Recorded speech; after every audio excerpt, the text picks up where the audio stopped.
Le cycle de Chai, le Chash, chapitre 2. Race fut réveillé par le brasilement d'un feu et un murmure de voix. Au-dessus de lui était tendu un sombre dais dissimulant un ciel fourmillant d'étoiles étrangères. Le cauchemar était bien réel. Bribe par bribe, sensation par sensation, il reprit conscience et de lui-même et de la situation. Il reposait sur une litière de roseaux entrelacés, dégageant une odeur aigre, mi-végétale, mi-humaine. On lui avait enlevé sa chemise, des attelles d'osier emprisonnaient ses épaules, maintenant ses os brisés. Malgré la douleur, il leva la tête et regarda autour de lui. Une étoffe tendue après 4 mains métalliques formait un abri ouvert à tous les vents. Encore un paradoxe, songea-t-il.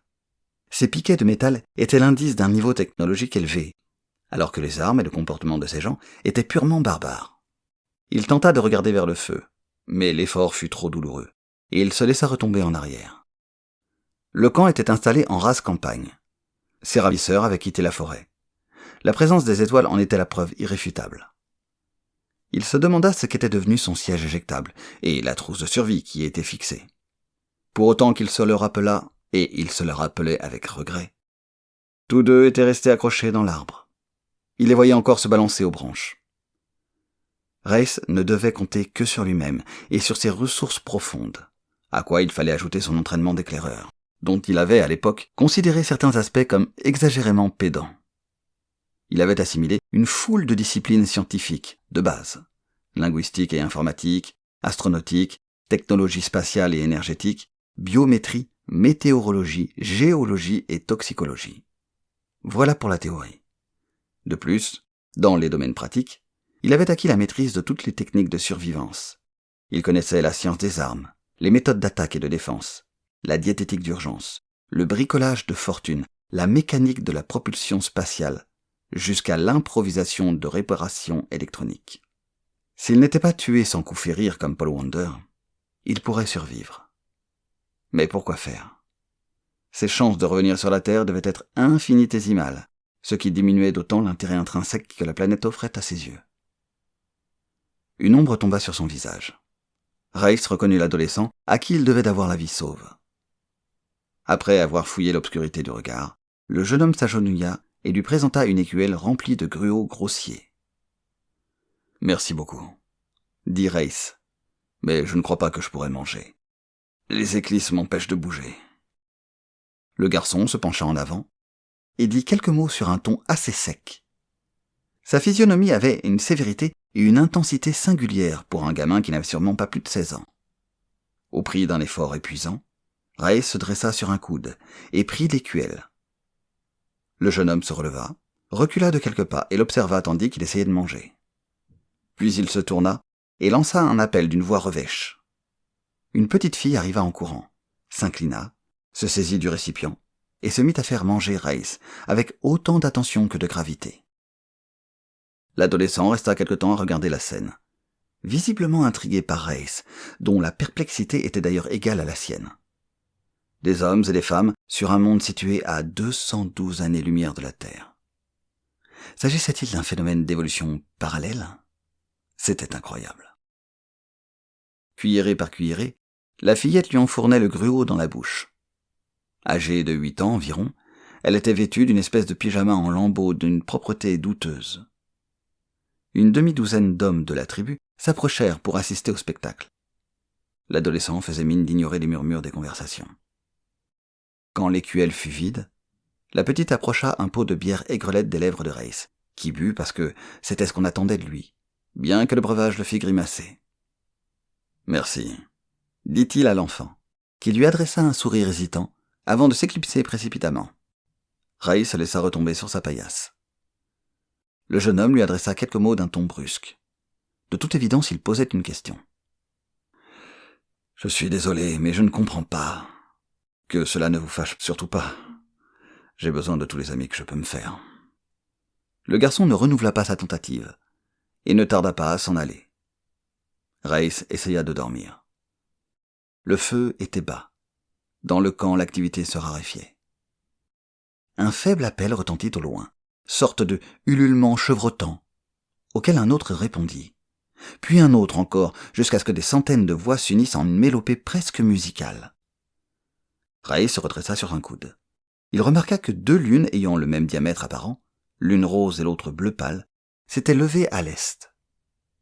Un instant plus tard, une nouvelle voix, toute proche, se mêla au chœur. Race l'écouta avec étonnement. Ce ne pouvait être qu'une voix de femme. D'autres s'élevèrent encore, plaintives, distillant un chant funèbre et inarticulé, et qui, dialoguant avec le ululement lointain, engendrait un colloque impressionnant.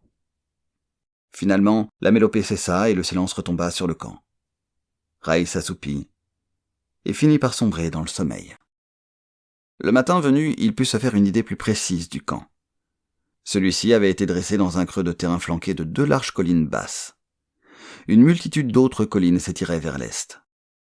C'était dans cette cuvette que, pour des raisons qui lui échappaient pour le moment, la tribu avait choisi de s'établir.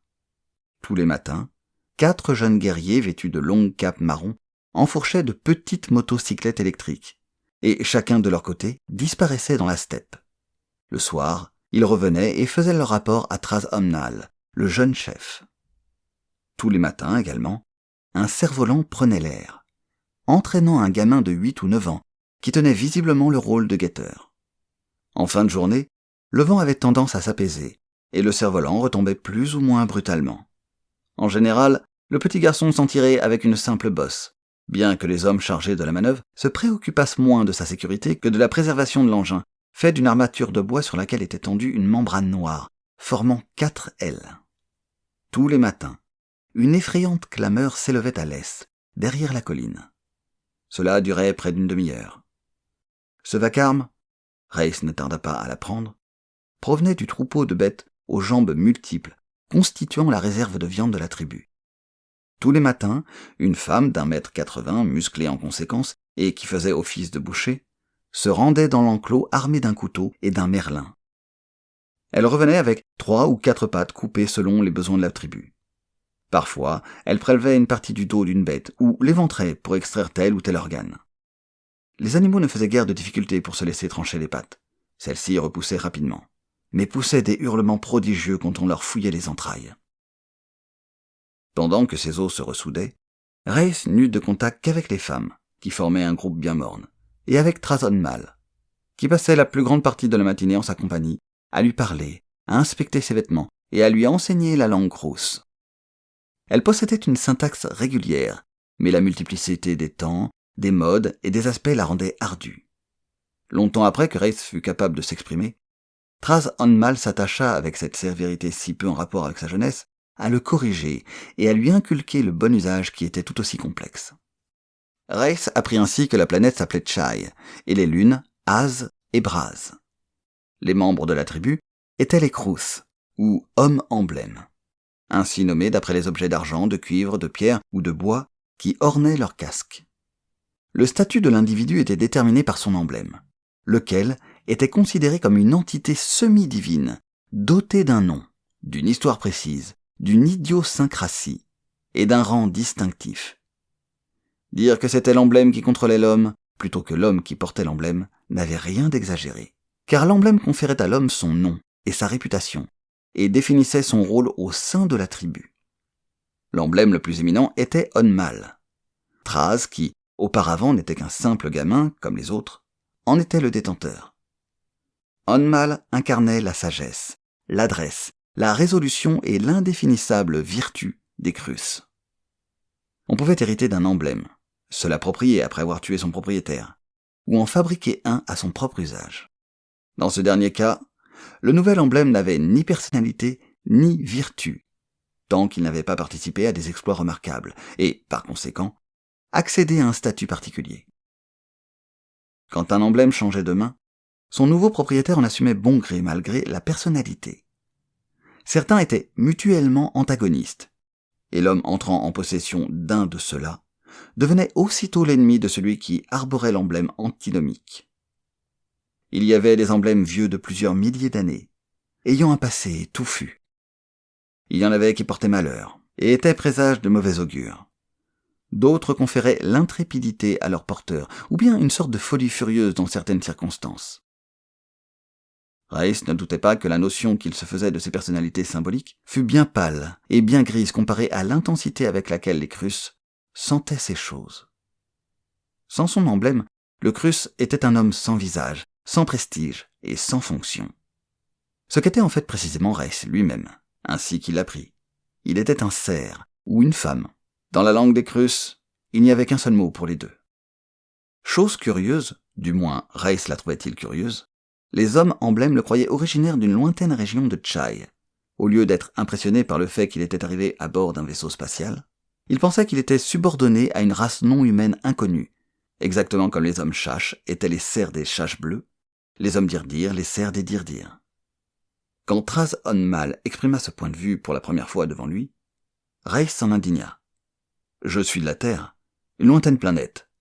Nous n'avons pas de maître. » « En ce cas, qui a construit ce vaisseau de l'espace ?» répliqua Traz Onmal sur un ton sceptique. « Les hommes, naturellement. Les hommes de la Terre. » Le jeune chef hocha dubitativement la tête. « Comment pourrait-il y avoir des hommes si loin de Chai ?»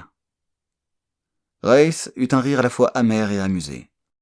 « Je me suis posé la même question. Comment des hommes sont-ils venus sur Chai ?»« L'origine des hommes est bien connue, » fit Traz Onmal sur un ton glacial. « On nous l'apprend dès que nous savons parler. N'as-tu pas reçu la même instruction ?»« Sur Terre, nous croyons que l'homme est issu d'un proto-hominidé, qui lui-même a évolué à partir d'un ancien mammifère, et ainsi de proche en proche, jusqu'aux premières cellules. » Traz Onmal jeta un coup d'œil furtif aux femmes, qui travaillaient à proximité, et leur ordonna avec brusquerie. « Éloignez-vous! Nous parlons d'affaires qui concernent les hommes. » Les femmes s'éloignèrent avec des claquements de langue. Traz Onmal les suivit du regard, l'air dégoûté. « La folie va fondre sur le camp, et les magiciens seront chagrinés. Il faut que je t'explique quelle est la source véritable des hommes. Tu as vu les lunes. La rose, Az, est la demeure des saints. La bleue, Braz, est un lieu de tourment, où les méchants et les Kruschenger vont après leur mort. Les Kruschenger est un mot intraduisible, s'appliquant grosso modo à un homme qui a bravé et profané son emblème, et a par là renié sa destinée. Jadis, les deux lunes sont entrées en collision. Des milliers de gens ont été précipités sur Chai. À présent, tous veulent retourner sur Az, les bons comme les méchants. Mais les jugeurs, qui tiennent leur sagesse des globes qu'ils portent, séparent les bons des méchants, et envoient chacun là où il mérite d'aller. Intéressant, dit Reiss. Qu'en est-il des chash et des dirdir? Ce ne sont pas des hommes. Ils viennent d'au-delà des étoiles, comme les Wank. Les hommes chash et les hommes dirdir sont des hybrides impurs. Les pnumes et les fungs ont été vomis par les grottes septentrionales. Nous les tuons tous avec zèle. Traz Onmal, les sourcils froncés et la mine revêche, jeta un regard en biais à Reiss. Si tu es originaire d'un monde autre que Chai, tu ne peux être humain. Et j'ordonnerai que tu sois exécuté. Cela me semble exagérément rigoureux. Après tout, je ne t'ai fait aucun mal. Le jeune chef fit un geste signifiant que c'était là un argument de peu de poids. Je remettrai ma décision à plus tard. Reiss faisait de l'exercice pour assouplir ses muscles engourdis et étudiait la langue avec diligence. Les Crus, apprit-il, n'avaient pas d'habitat fixe, mais sillonnaient la vaste steppe d'Aman, qui s'étendait au sud du continent appelé Khotan. Ils ne savaient guère ce qui se passait dans les autres régions de Chai. Il y avait plusieurs continents. Kislovan au sud, Charchan, Kachan et Rak dans l'hémisphère opposé. D'autres tribus nomades erraient dans la steppe. Les marécages et les forêts méridionales étaient peuplés d'ogres et de cannibales possédant divers pouvoirs surnaturels. Les chash bleus étaient établis à l'ouest du Khotan. Les dirdir, préférant les climats froids, vivaient sur Olk, péninsule située au large de la côte sud-ouest de Kislovan, et sur le littoral nord-est du Charchan. Une autre race étrangère, celle des Wank, vivait également sur Chai, mais les hommes emblèmes savaient peu de choses sur son compte. Il existait encore un peuple inquiétant, les Pnumes, et une autre race apparentée, les Fungs, démons dont les Crus n'aimaient guère parler. Quand cela leur arrivait, ils baissaient la voix et se retournaient fréquemment. Et le temps passait. Des jours marqués d'événements singuliers, des nuits de désespoir pendant lesquelles Race avait le mal du pays. Ses os se ressoudaient. Personne ne l'empêchait de visiter le camp. Une cinquantaine de baraques avaient été édifiées sur le versant de la colline à l'abri du vent. Leurs toits se touchaient, de sorte que, vu d'en haut, le camp paraissait n'être qu'un pli de terrain ou une dépression à flanc de coteau. Un peu à l'écart étaient rassemblés d'énormes fardiers à moteur munis de 6 roues, camouflés sous des bâches. Leur dimension impressionnait Race, qui les aurait volontiers examinés de plus près. N'eût été la troupe de gamins au teint blafard qui le suivaient partout, attentifs au moindre de ses mouvements. Intuitivement, ils devinaient en lui un étranger, et ils étaient fascinés. Toutefois, les guerriers ignoraient Race. Un homme sans emblème n'était guère plus qu'un fantôme. Il découvrit tout au bout du camp une formidable machine montée sur un fardier.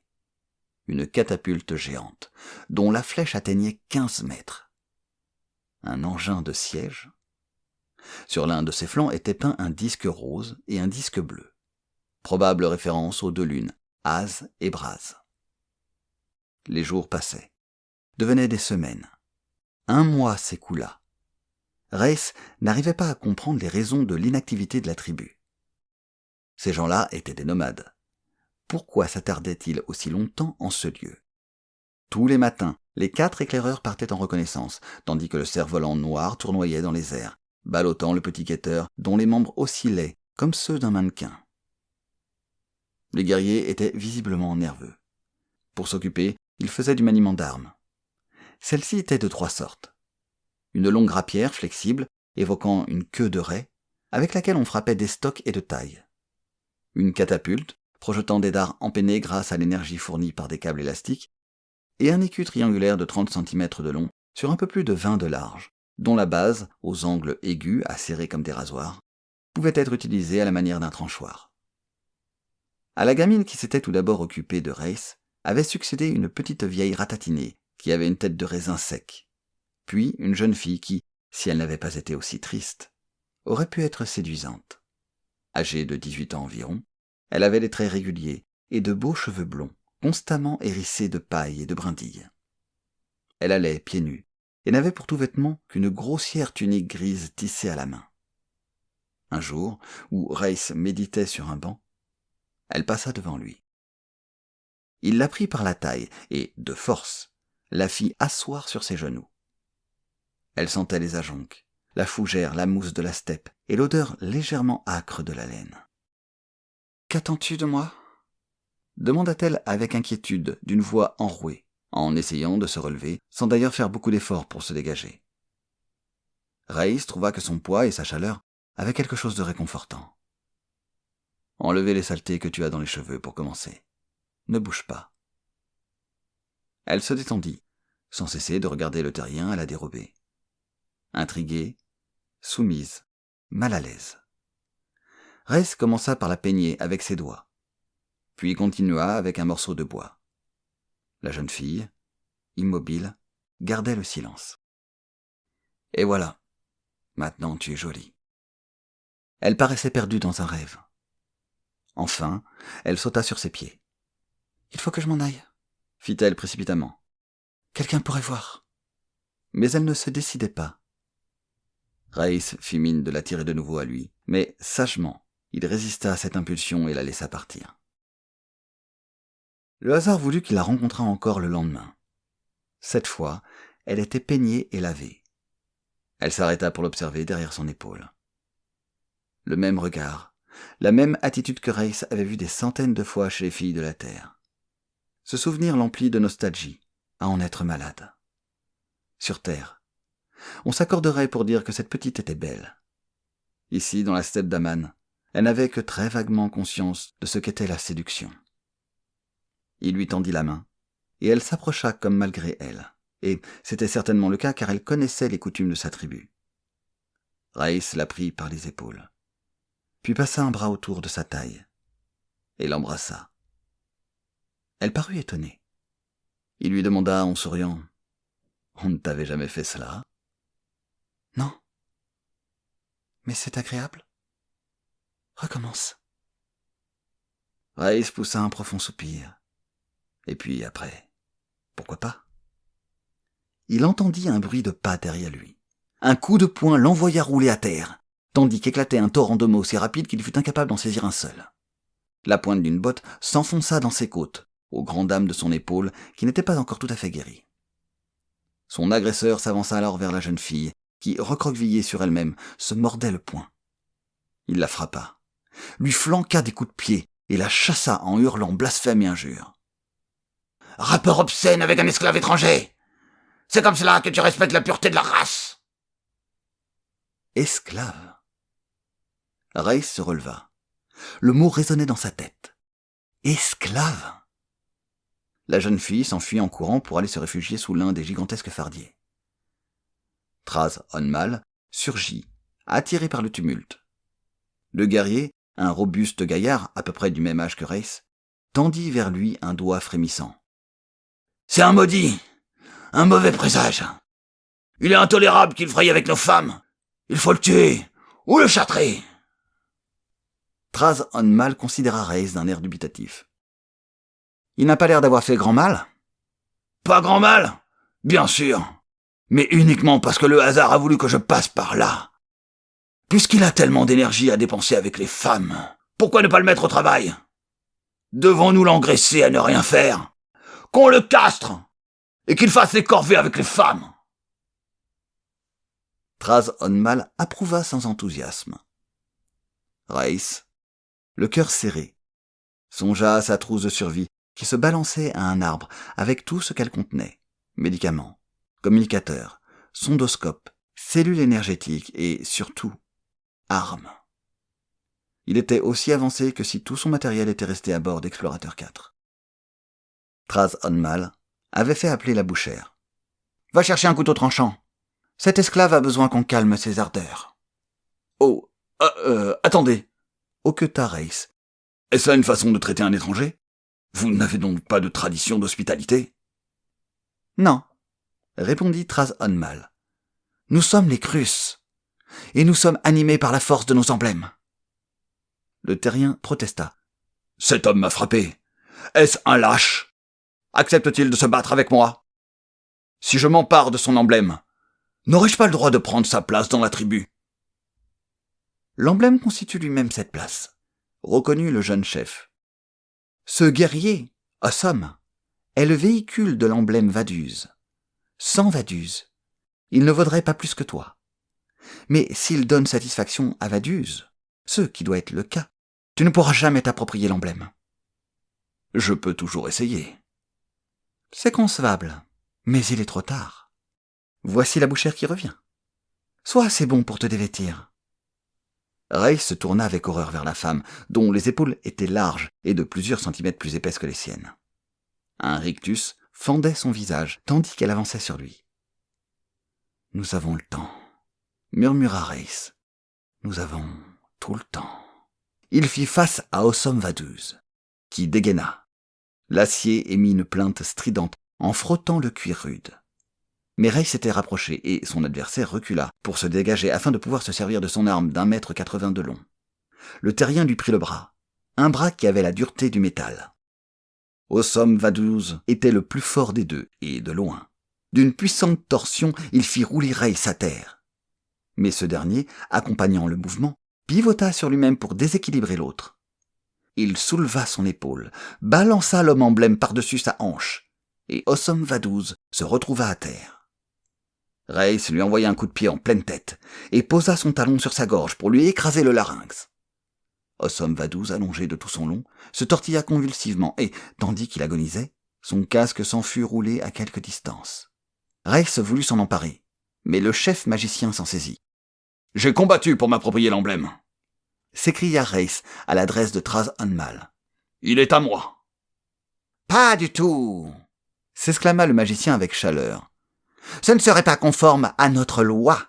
Esclave tu es, esclave tu demeures. » « Faut-il que je te tue toi aussi ?» Reis s'avança, menaçant. « Il suffit !» laissa tomber Traz Onmal, sur un ton péremptoire. « Un homme est mort ! Restons-en là !» Reiss insista. « Mais l'emblème, consens-tu à reconnaître qu'il est mien ?»« Il faut que je réfléchisse. En attendant, restons-en là !» répéta le jeune garçon. « Toi, la bouchère, va porter le corps sur le bûcher. Où sont les jugeurs? Qu'ils viennent rendre leur sentence sur cet os homme qui arborait Vadouze. Emblème, préparez la machine. » Reiss s'écarta. Quelques minutes plus tard, il s'approcha de Traz Onmal. « Si tu le désires, je quitterai la tribu et m'en irai tout seul. »« Tu auras connaissance de mes souhaits lorsque je les aurai formulés. » répliqua le jeune homme avec l'autorité irréfragable que lui conférait l'Onmal. « Rappelle-toi que tu es mon esclave. J'ai fait rentrer au fourreau les lames prêtes à te pourfendre. Si tu tentes de t'enfuir, on te poursuivra, on te capturera, et tu seras fouetté. En attendant, tu iras à la corvée de fourrage. » Reiss eut l'impression que Traz Onmal faisait effort pour parler avec sévérité, peut-être afin de détourner l'attention. La sienne aussi bien que celle de tous les témoins, de l'ordre fâcheux qu'il avait donné à la bouchère et qu'il avait implicitement rétracté.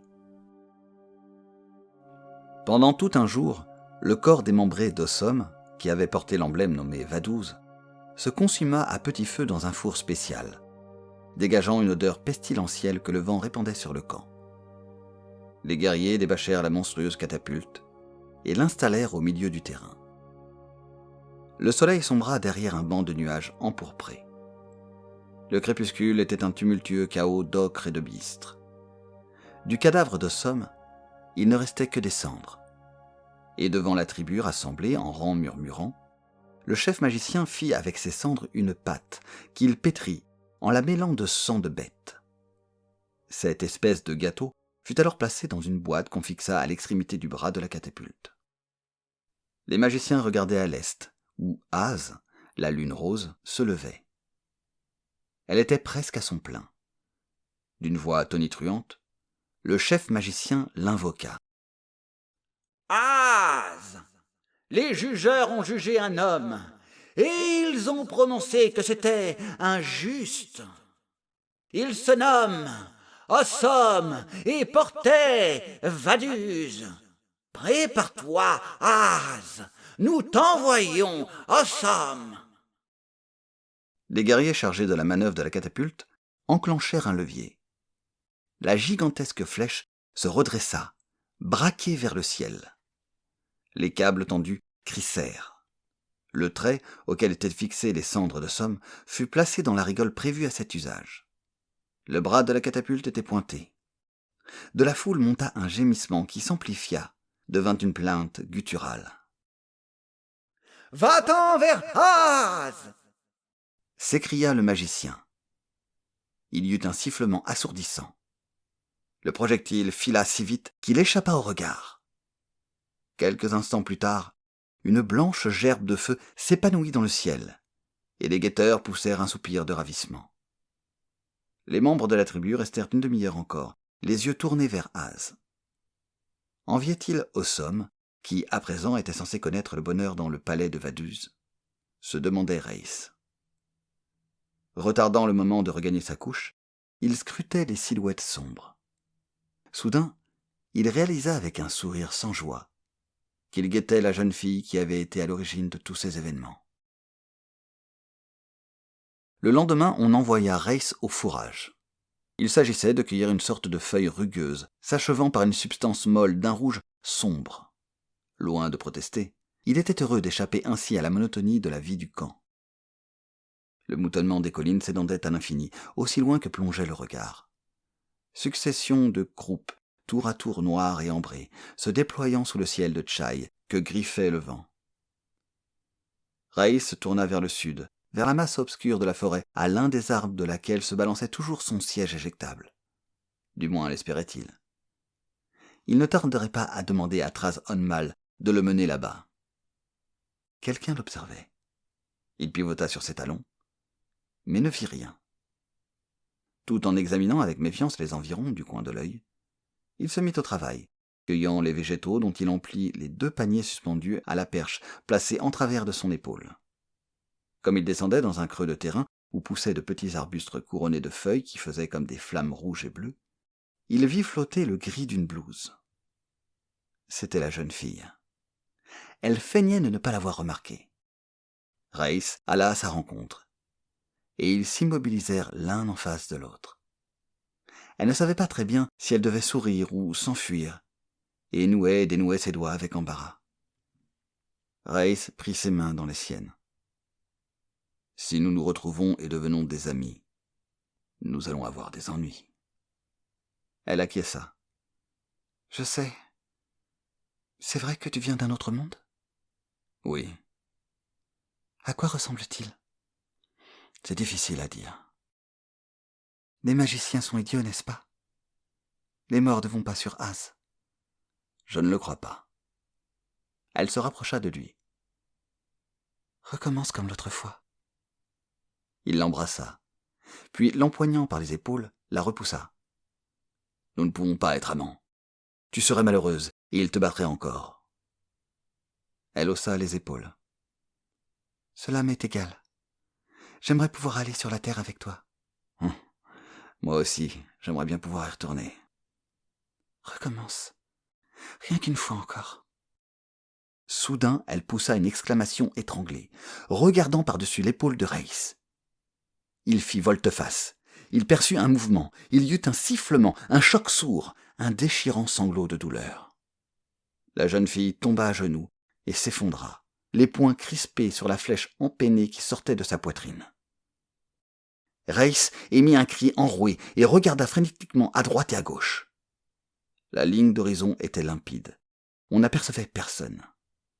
Il se pencha sur la fille. Elle remuait les lèvres, mais aucun mot n'en sortait. De sa gorge s'échappa un soupir, et son corps devint mou. La rage de Race, debout devant le corps, obscurcit sa raison. Il se pencha, prit la jeune fille dans ses bras. Elle pesait moins qu'il ne l'aurait cru, et la ramena péniblement au camp. Il se dirigea droit sur la baraque de Traz Onmal, avec son fardeau. Assis sur un tabouret, l'adolescent courbait et redressait la souple lame d'une rapière. Race déposa le corps sur le sol, aussi doucement qu'il le put. Traz Onmal considéra tour à tour le cadavre et le terrien. Son regard avait la dureté du silex. « Je l'ai rencontrée en cueillant des feuilles, » dit Race. « Nous avons parlé, et puis elle a reçu cette flèche. C'est un assassinat. Peut-être était-ce moi qui étais visé. » Traz Onmal baissa les yeux et toucha l'empennage de la flèche. Déjà des guerriers approchaient, nonchalamment. Il les dévisagea. « Où est Jade Piluna ?» Il y eut des murmures, des appels lancés d'une voix rauque, et Jade Piluna fit son apparition. Race avait eu précédemment l'occasion de le remarquer. C'était un personnage turbulent et astucieux, dont la drôle de bouche en forme de V arborait, peut-être involontairement, un perpétuel sourire insolent. Il le contempla avec haine, comme fasciné. Cet homme était l'assassin. Traz Onmal tendit le bras. « Montre-moi ta catapulte. » Jade Piluna la lui lança d'un geste aussi désinvolte qu'irrespectueux, et le jeune chef lui décocha un coup d'œil flamboyant avant d'examiner l'arme. Il vérifia la griffe de déclenchement. Après s'être servi de leur catapulte, les guerriers la graissaient. « Il y a des traces sur la couche de graisse. Tu as tiré aujourd'hui. » La flèche. Du doigt, Traz Onmal désigna le cadavre. « Porte les 3 bandes noires de Piluna. Tu as tué cette fille !» Le V de la bouche de Jade Piluna s'évasa et se resserra quand il tordit les lèvres. « C'est l'homme que je voulais tuer. C'est un esclave et un hérétique. Elle ne valait pas mieux. » « Qui es-tu pour en décider ? Portes-tu Onmal ? » ?»« Non, mais je maintiens que ce fut un accident. Tuer un hérétique n'est pas un crime. » Le chef magicien s'avança. « L'hérésie intentionnelle est un point capital. Cette personne, il désigna Race, est visiblement un hybride, un homme d'Irdir ou un pnuméquin. Sans doute. Pour des raisons qui nous échappent, il a rallié les hommes emblèmes et propage maintenant l'hérésie au sein de la tribu. Nous croit-il trop stupides pour ne pas nous en rendre compte? Grande est son erreur. Il a séduit cette jeune femme. Il l'a dévoyée et dévalorisée. En conséquence, quand... Traz Onmal l'interrompit avec cette sécheresse si étonnante de la part d'un garçon aussi jeune. Cela suffit. Tu dis des absurdités. Il est notoire que le Piluna est l'emblème des noires actions. Jade, son porteur, doit rendre des comptes et Piluna être effréné. J'affirme mon innocence, dit Jade Piluna avec indifférence. Je m'en remets à la justice des lunes. Les yeux de Traz Onmal se plissèrent sous l'effet de la colère. Laisse la justice des lunes tranquille, c'est moi qui rendrai le verdict. Jade Piluna le toisa avec sérénité. Il n'est pas permis à l'homme nâle de se battre. Traz Onmal parcourut le groupe du regard. N'y a-t-il pas un noble emblème pour remettre à la raison le Piluna meurtrier? Aucun des guerriers ne répondit, et Jade Piluna hocha la tête d'un air satisfait. Les emblèmes restent à l'écart de cette affaire.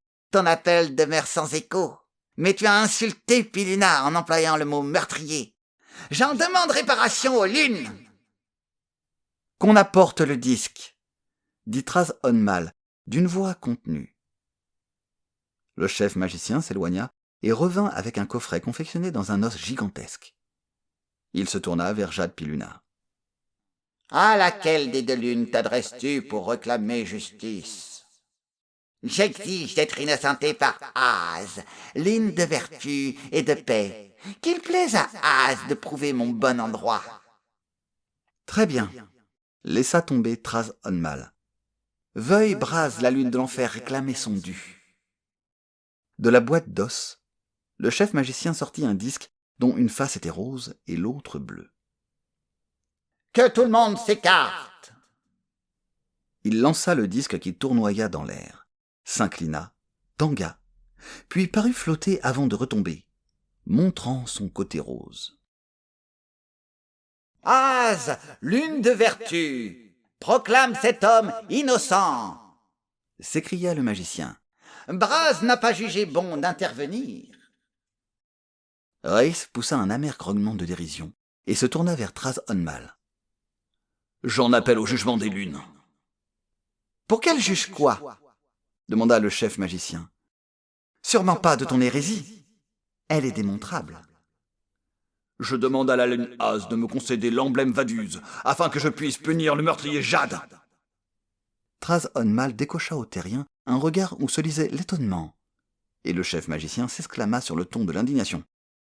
C'est impossible! Comment un esclave pourrait-il porter un emblème? Traz Onmal baissa les yeux sur le pathétique cadavre, et fit un signe à l'adresse du magicien. Je l'affranchis de ses liens. Lance le disque vers les lunes. Est-ce bien sage? Fit le magicien avec une raideur et une hésitation étrange. L'emblème Vaduz est loin d'être le plus noble des emblèmes. Lance le disque. Le magicien interrogea Jade Piluna du regard. Lance-le, ordonna à son tour Jade Piluna. Si les lunes lui accordent cet emblème, je le transformerai en charpie. J'ai toujours eu les caractéristiques de Vaduz en horreur. Le magicien hésita. Tour à tour, il contempla la haute stature puissamment musclée de Jade Piluna, puis celle de Reiss, qui était tout aussi grand, mais plus mince, moins dru, et qui n'avait pas encore recouvré toute sa vigueur. En homme prudent qu'il était, le chef magicien chercha à temporiser. Le disque a perdu sa puissance. Il ne saurait être procédé à de nouveaux jugements. C'est ridicule, répliqua Reiss. Il est sous le contrôle des lunes. Du moins tu le prétends. Comment pourrait-il avoir perdu sa puissance? Lance-le! Lance-le! Répéta Traz Onmal. Soit. Mais c'est à Braz qu'il faut que tu en appelles, car tu es un scélérat et un hérétique. J'en ai appelé à Az, qui me rejettera si tel est son désir. Le magicien haussa les épaules. À ta guise, Je vais prendre un autre disque. Non, s'exclama Reiss. sers-toi du même. Traz Onmal se redressa et se pencha en avant, à nouveau attentif. Sers-toi du même disque. Lance-le. Le chef magicien lança le disque d'un geste visiblement irrité. L'objet scintilla très haut dans les airs, comme la première fois. Il tangua, parut flotter et retomba en montrant son côté rose. « Az est en faveur de l'étranger, déclara Traz Onmal. Va chercher l'emblème Vaduz. » Le chef magicien se dirigea vers sa cabane et revint avec l'emblème que l'adolescent tendit à Reiss. « Tu es désormais porteur de Vaduz. Tu es un homme emblème. Défies-tu Jade Piluna en combat singulier ?»« Je le défie. » Traz Onmal se tourna vers l'intéressé. « Es-tu prêt à défendre ton emblème ?»« Sur le champ !» Jade Piluna dégaina et fit un moulinet avec sa rapière. « Qu'on donne une épée et un tailloir au nouveau Vaduz !» ordonna Traz Onmal. Reiss empoigna la rapière qui lui était présentée, la soupesa, vérifia l'élasticité de la lame.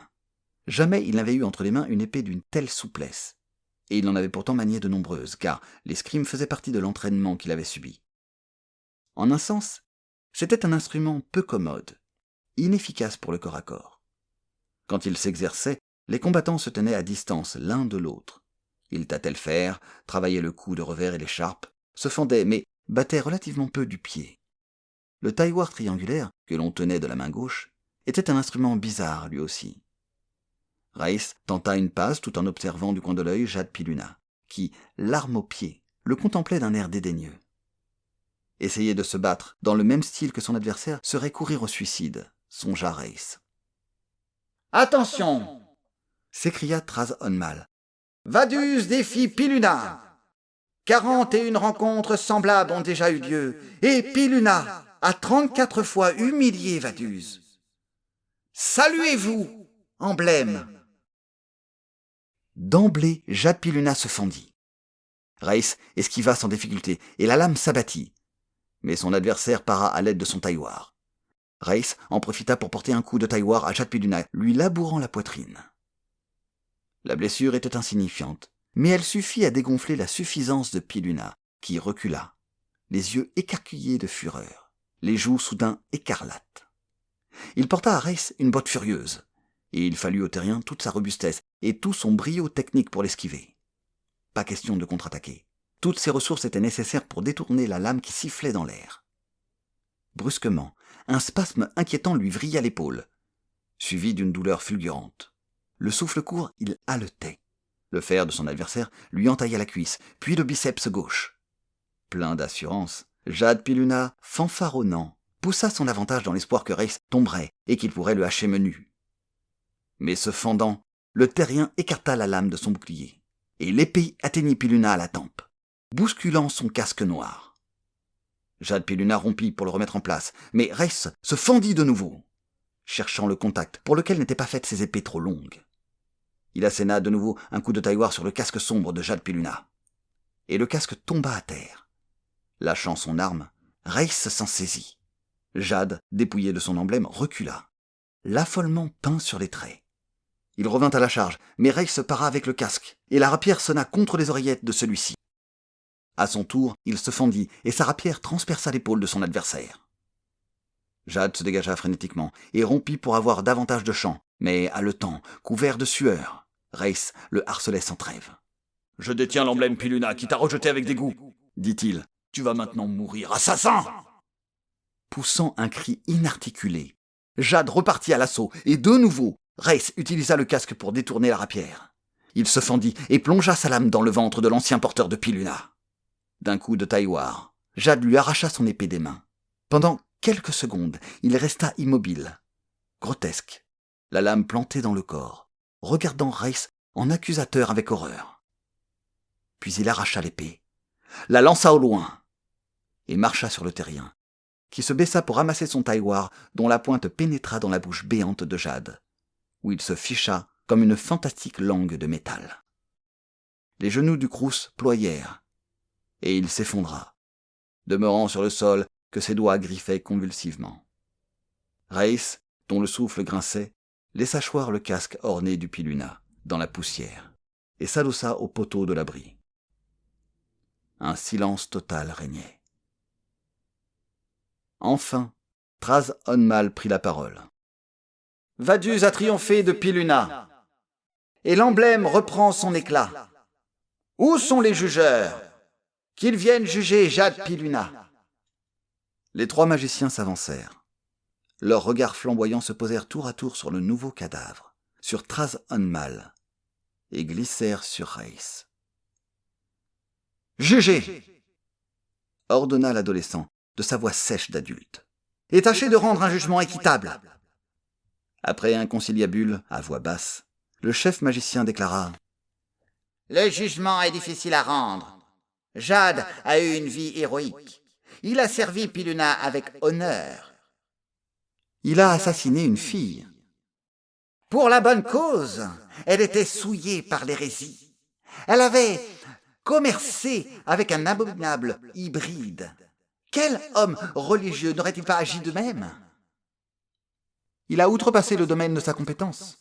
Je vous invite à le juger mauvais, qu'on le place sur le bûcher, et quand Braz se lèvera, expédier ses cendres indignes en enfer. » Qu'il en soit ainsi, grommela le chef magicien. Traz Onmal rentra dans son abri. Raïs demeura seul au milieu du camp.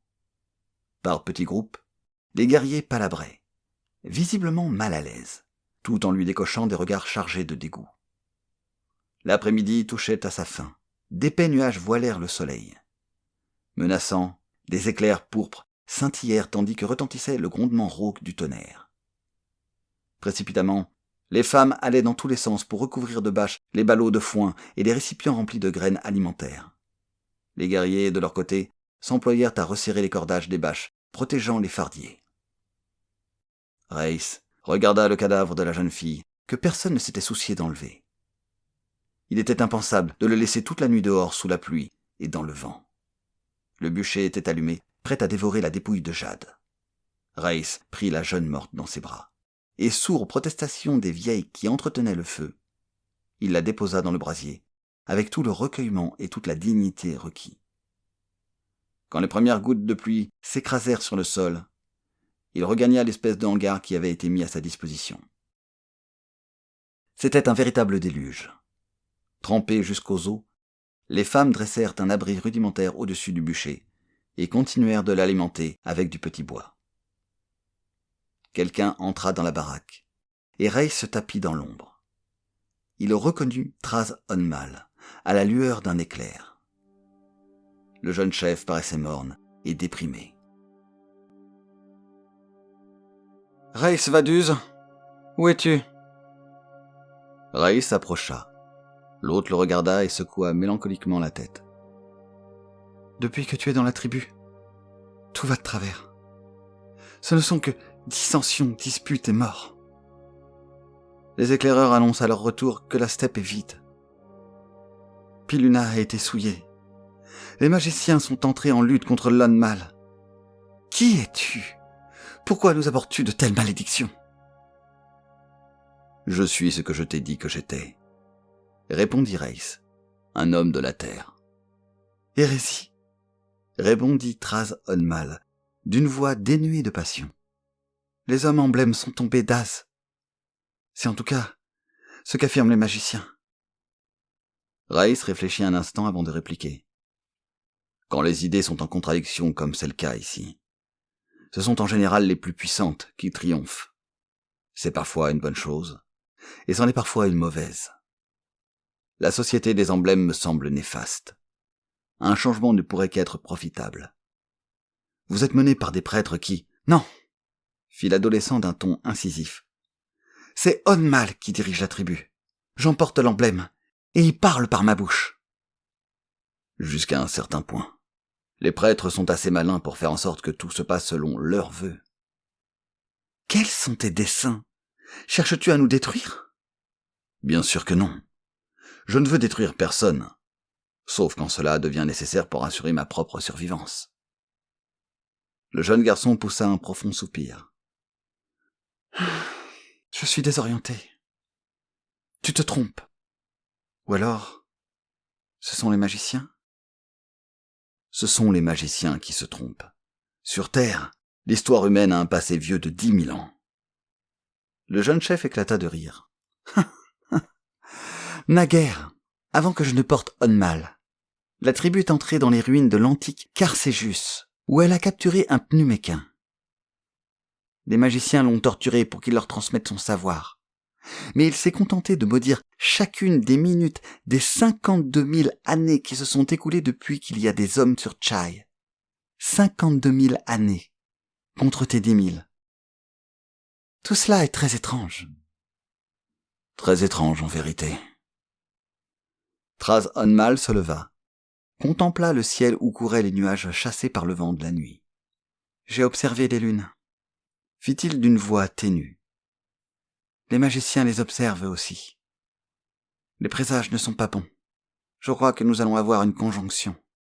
Si Az masque Braz, tout ira bien.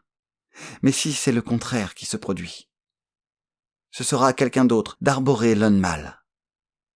Et toi? Il me faudra porter haut la sagesse de l'Onmal et régler les choses comme il convient.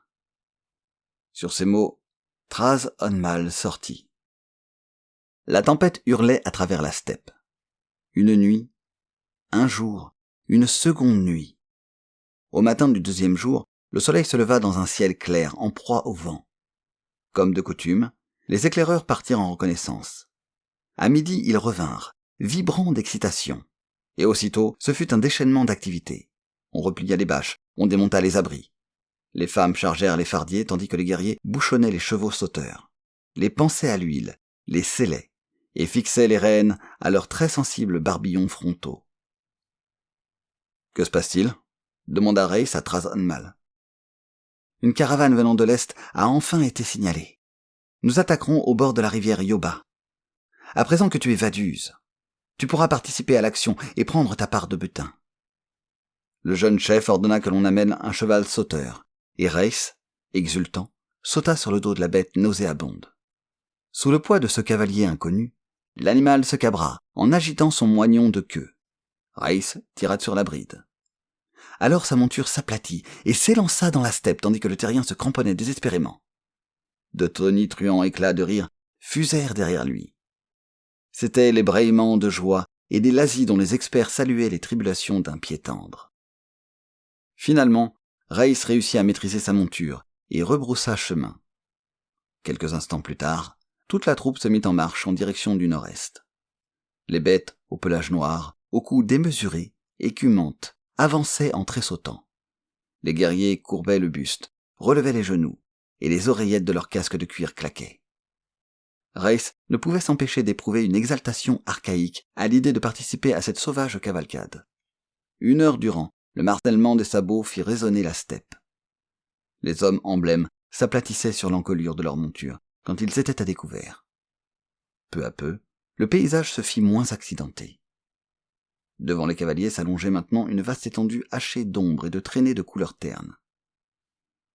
On fit halte au sommet d'une éminence, et les guerriers désignèrent du doigt des directions différentes.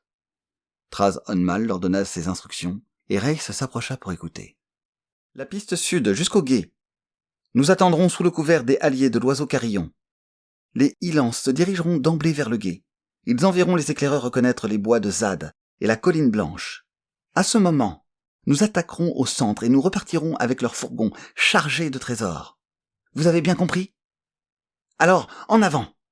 Direction les halliers de l'oiseau carillon. » Les emblèmes dévalèrent à fond de train le flanc de la colline, fonçant droit sur la forêt lointaine qui dominait la rivière Yoba. Ils se dissimulèrent dans les profondeurs du sous-bois. Le temps passa. Au loin naquit une sourde rumeur, et la caravane ne tarda pas à apparaître, précédée de 3 splendides guerriers à la peau jaune, coiffés de casques noirs surmontés de crânes humains privés de leur maxillaire inférieur, qui chevauchaient à quelques centaines de mètres du gros de la troupe. Leurs montures ressemblaient aux chevaux sauteurs, bien qu'elles fussent plus grosses et que leur robe fût plus claire. Ils étaient équipés d'armes de poing et de longues épées. Des fusils au canon Kamar étaient posés en travers de leurs cuisses. Mais tout se passa contrairement aux prévisions des emblèmes. Au lieu de traverser la rivière, les Ilans attendirent la caravane en faisant preuve de toute leur vigilance. Des fourgons dont les roues avaient près de 2 mètres de diamètre et sur lesquels s'entassaient d'invraisemblables pyramides de ballots, de colis, voire de cages où étaient enfermés des hommes et des femmes, s'approchèrent pesamment de la berge. Le chef de la caravane était un homme prudent. Avant de passer le gué, il déploya des canons montés sur des charrettes de façon à couvrir toutes les approches avant d'envoyer des Ilans en éclaireur sur la rive opposée. Sous les halliers de l'oiseau carillon, les emblèmes ivres de rage se répandirent en jurons. Toutes ces richesses, des marchandises à foison, 60 chariots de toute beauté. Mais attaquer serait un suicide. C'est vrai, les gicles sable nous descendraient comme des oiseaux. Et c'est pour cela que nous nous sommes morfondus 3 mois durant dans les collines de Walgram. La chance nous a-t-elle désertés à ce point-là? Les présages étaient mauvais. Cette nuit, j'ai regardé Az la sacrée. Je l'ai vu se heurter aux nuages. C'est un signe qui ne trompe pas. Rien ne va plus.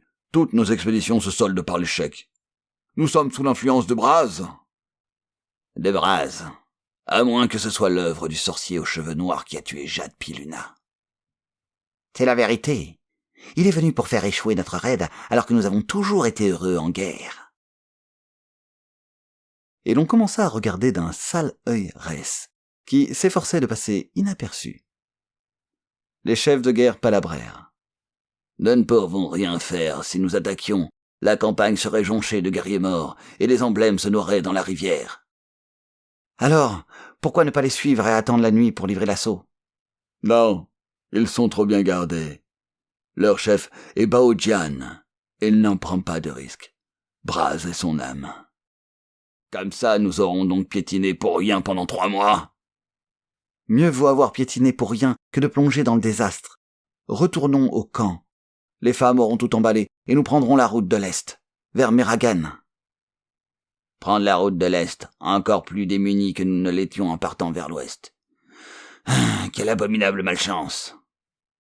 Les présages, ils sont tous contre nous. Eh bien, retournons au camp. Il n'y a rien à glaner ici. Les guerriers firent volte-face, et sans un regard en arrière, s'élancèrent au galop à travers la steppe. Les emblèmes, amers et lugubres, regagnèrent le campement au début de la soirée. On injuria les femmes qui avaient tout préparé pour le départ, les accusant de négligence. Pourquoi n'y avait-il rien qui mijotait dans les marmites? Pourquoi les pots de bière n'étaient-ils pas remplis? Les femmes criaillèrent, rendirent injure pour injure. Et cela s'acheva par des coups. Finalement, tout le monde se mit à la tâche, et l'on déchargea pêle-mêle le matériel et le ravitaillement. Traz Onmal, l'air sombre, méditait à l'écart. Les guerriers ignoraient ostensiblement Rès. Ils se goinfrèrent sans cesser de grogner, puis, épuisés, s'étendirent devant le feu. Az s'était déjà levé. Mais à présent, la lune bleue, Braz, voguait dans le ciel, et elle se dirigeait droit sur la lune rose. Les magiciens furent les premiers à s'en apercevoir, et, debout, ils levèrent les bras vers le firmament avec une terreur prémonitoire. Les lunes convergèrent, l'une vers l'autre, et il semblait qu'elles allaient entrer en collision. Les guerriers poussèrent de rauques cris d'effroi, mais Braz passa devant le disque rose, la masquant totalement. « Ainsi soit-il !» hurla sauvagement le chef magicien. « Ainsi soit-il !» Traz Onmal sortit lentement de l'ombre. Le hasard voulut que Rès se trouvât là. « Que signifie tout ce tumulte ?» demanda-t-il. « Tu n'as pas vu ? Braz a triomphé d'Az. Demain soir, je partirai pour Az, afin d'expier nos erreurs.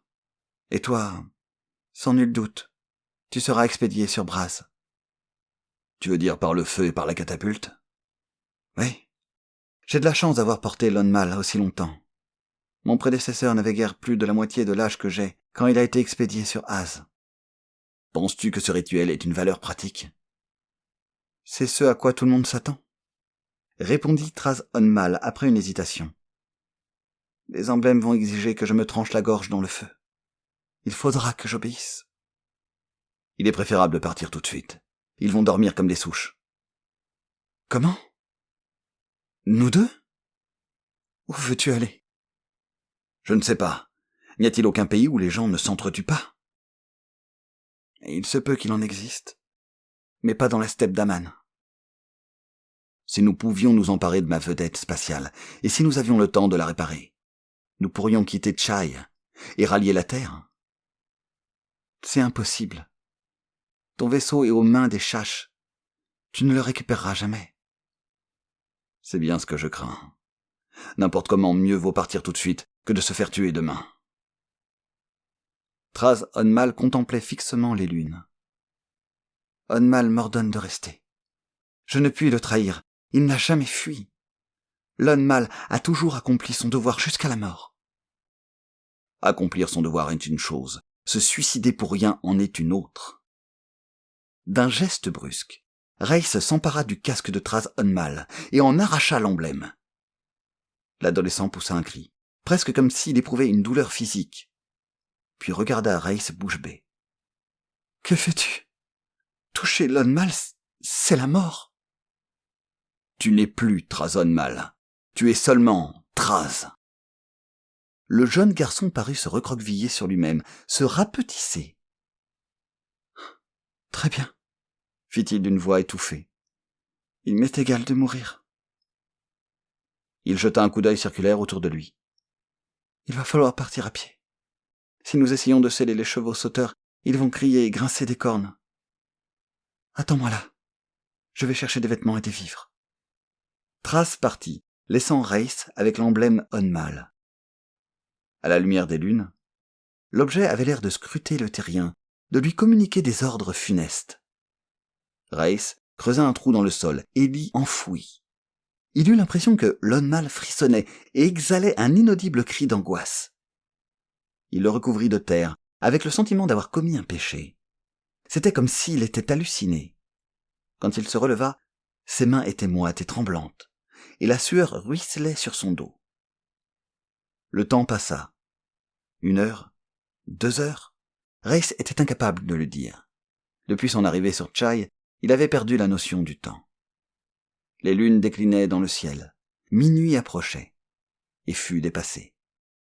De la steppe montaient des bruits nocturnes, le glapissement lointain et haut perché des molosses de la nuit. Dans le camp, les feux n'étaient plus que des tas de braises. Les murmures des voix s'étaient tus.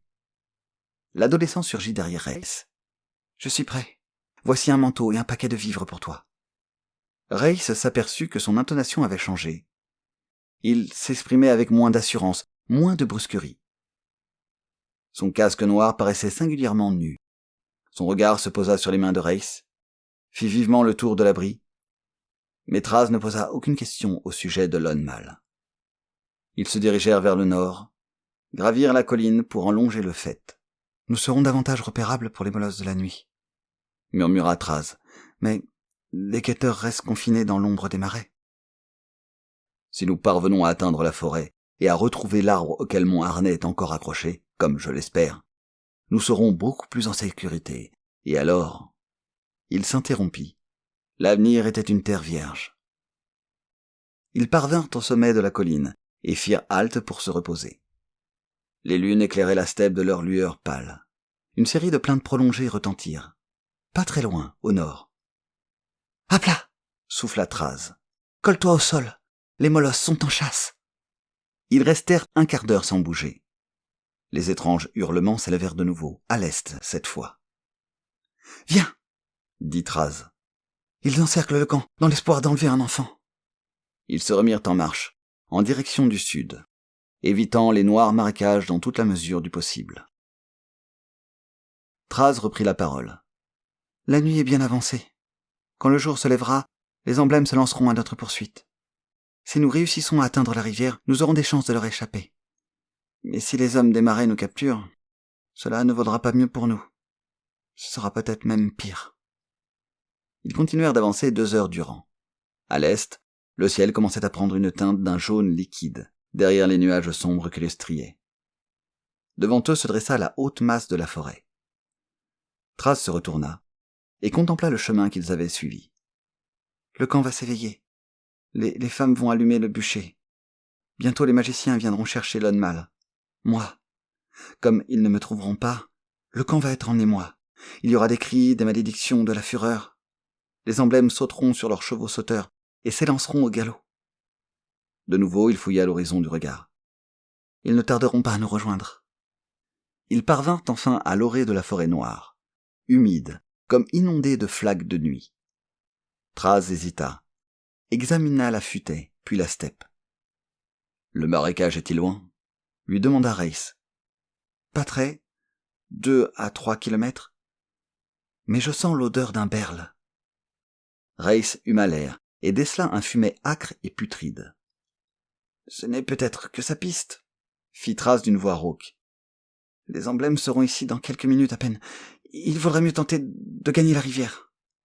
D'abord le harnais d'éjection. Thraz eut un haussement d'épaules fataliste, et il entra dans la forêt. Reiss se retourna pour jeter un dernier regard derrière lui. Là-bas, dans la pénombre de la fausse aurore, il discerna des formes noires qui grossissaient rapidement. Il se hâta de rattraper Thraz, qui se déplaçait avec un grand luxe de précaution, s'arrêtant pour écouter et flairer le vent. Pris d'une impatience fébrile, Reiss le poussa en avant et le garçon accéléra l'allure. Maintenant, c'était tout juste s'ils ne couraient pas. Leurs pieds voltigeaient sur la terre détrempée, recouverte d'un tapis de feuilles pourrissantes. Reiss crut entendre une salve de ululements sauvages. Soudain, Thraz s'arrêta net. « Voici l'arbre !» dit-il le doigt tendu. « Est-ce ça que tu voulais ?»« Oui, » répondit Reiss avec un soulagement qui n'était pas fin. J'avais peur de ne plus rien retrouver. L'adolescent grimpa à l'arbre et décrocha le harnais. Reiss ouvrit le coffre du siège éjectable et en sortit son pistolet, qu'il embrassa avec ravissement avant de le glisser dans sa ceinture. « Vite !» fit Thraz avec inquiétude. « J'entends les emblèmes, ils ne sont plus très loin. » Reiss boucla la trousse de survie autour de ses reins. « Allons-y maintenant. S'ils veulent nous poursuivre, ce sera leur risque et péril. » Le précédent, Thraz contourna le marécage. Il ne ménageait aucun effort pour dissimuler leurs traces.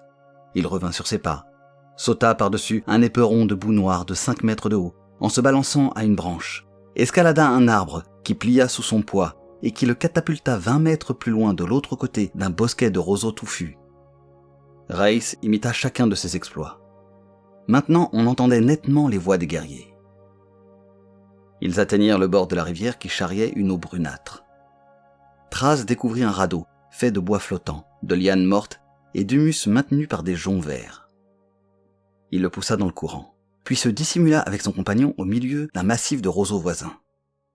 5 minutes plus tard, 4 hommes emblèmes qui suivaient leur piste traversèrent le marécage, suivis d'une douzaine d'autres guerriers qui avançaient, la catapulte prête. Tous se précipitèrent vers la rivière, se désignèrent les traces laissées par le radeau quand Thraz l'avait sorti de sa cachette, et scrutèrent la rivière. Le courant avait entraîné la masse de végétation qui dérivait à quelques 200 mètres et que les tourbillons rabattaient vers l'autre rive.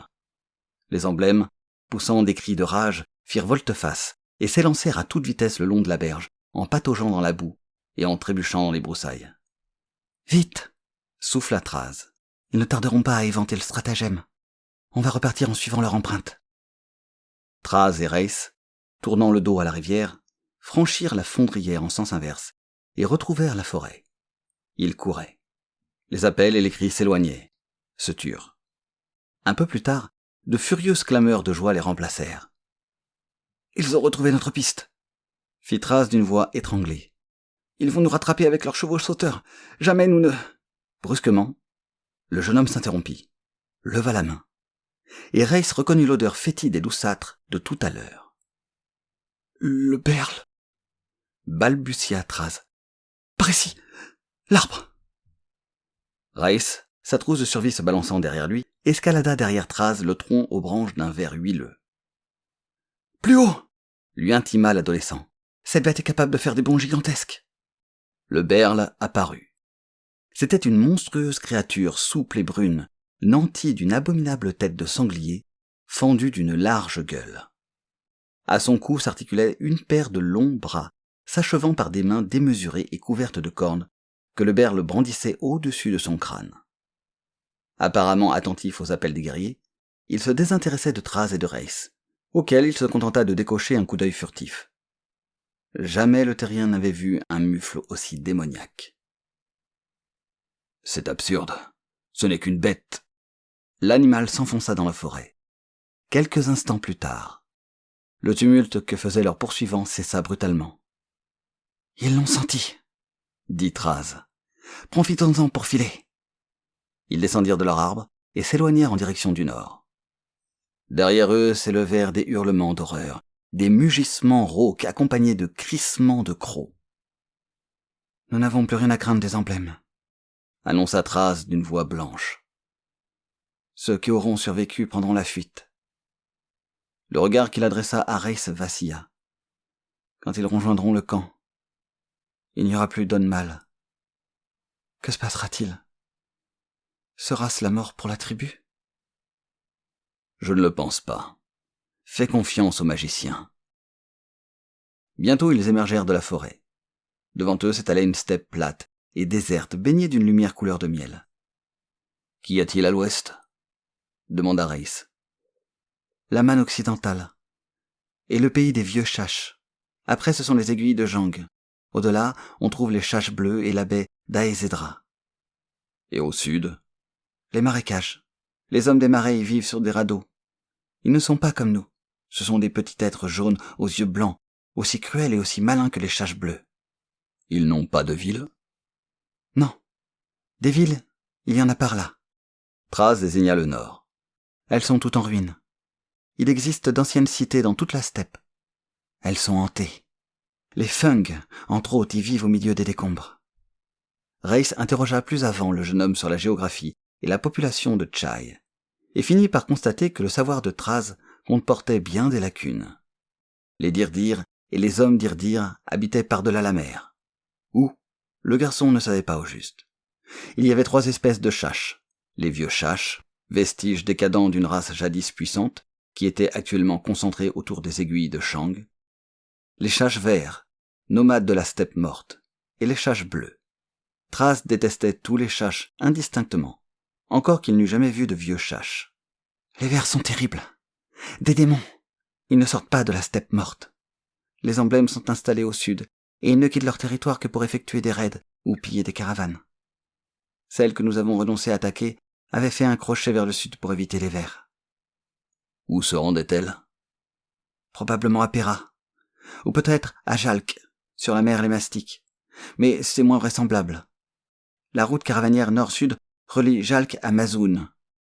La route est-ouest joint Pera à Quad. » « Est-ce que ces villes sont habitées ?» Traz haussa les épaules. « Elles méritent à peine le nom de ville. Ce sont juste des agglomérations, mais je ne suis pas très savant là-dessus. Je ne sais que ce que j'ai entendu les magiciens en dire. Tu n'as pas faim? Moi si. Si on mangeait. » Ils s'assirent sur le tronc d'un arbre mort, et mâchèrent des blocs de bouillie de gruau solidifiés, arrosés de bière qu'ils transportaient dans des outres de peau. Traz désigna du doigt son compagnon, un roseau hérissé de petites boules blanches. « Nous ne mourrons pas d'inanition, tant qu'il y aura de l'herbe à pèlerin. Et regarde ces plantes noires là-bas. Tu vois, c'est du watak. Il y a 4 litres de sève dans les racines de chacune. Quand on ne boit que du watak, on devient sourd, mais si on en boit seulement pendant une brève période, cela ne fait aucun mal. » Reis ouvrit sa trousse de survie. « Je peux extraire l'eau du sol grâce à cette pellicule, ou dessaler l'eau de mer à l'aide de ce purificateur. Ça, ce sont des pilules nutritives. De quoi tenir 1 mois. Voici une cellule énergétique, un nécessaire d'urgence, un couteau, une boussole, un sondoscope, un transcom. » Reis contempla le dernier appareil avec un brusque intérêt. « Qu'est-ce que c'est que cet appareil ?» lui demanda Traz. Un des 2 éléments d'un système de communication. Son homologue était dans la trousse de Paul Wonder, qui se trouvait dans la vedette. Je peux émettre un signal auquel le second élément répondra automatiquement, et j'aurai ainsi ses coordonnées. Reis enfonça le bouton. Une aiguille aimantée pointa vers le nord-ouest, et des chiffres apparurent dans la fenêtre du voyant, 6,2 en blanc et 2 en rouge. L'autre élément, et sans doute la vedette, se trouve à 620 miles au nord-ouest. « C'est le pays des chaches bleues, nous le savions déjà. » Reis médita, le regard tourné vers le nord-ouest. Les marais du sud ne nous intéressent pas. Pas question non plus de retourner dans la forêt. Qu'y a-t-il à l'est, après les steppes? Je ne sais pas. L'océan Drachad, j'imagine, c'est loin. C'est de là que viennent les caravanes. Koad est au bord d'un golfe qui s'ouvre dans le Drachad. Entre ce golfe et l'océan s'étend la steppe d'Aman, pays des hommes emblèmes, et d'autres tribus. Les cerfs-volants combattants, les haches folles, les totems d'Eberl, les noirs jaunes. Et il y en a encore plein d'autres que je ne connais pas. Raïs réfléchit. Les chages bleues avaient emmené sa vedette vers le nord-ouest. Le nord-ouest était par conséquent la direction la plus logique. Traz s'était assoupi. Il somnolait, le menton sur la poitrine. Du temps où il arborait Onmal, il faisait preuve d'une énergie sans frein. Maintenant que l'âme de l'emblème était coupée de la sienne, ce n'était plus le même garçon. Il était triste, désenchanté, et manifestait une réserve que Raïs jugeait peu naturelle. La fatigue alourdissait les paupières du terrien. Le soleil était chaud. Ici, on avait une impression de sécurité. Et si le Berle faisait un retour offensif? Raïs lutta pour ne pas s'endormir. Et tandis que Traz s'abandonnait au sommeil, il se mit en devoir de remballer son matériel.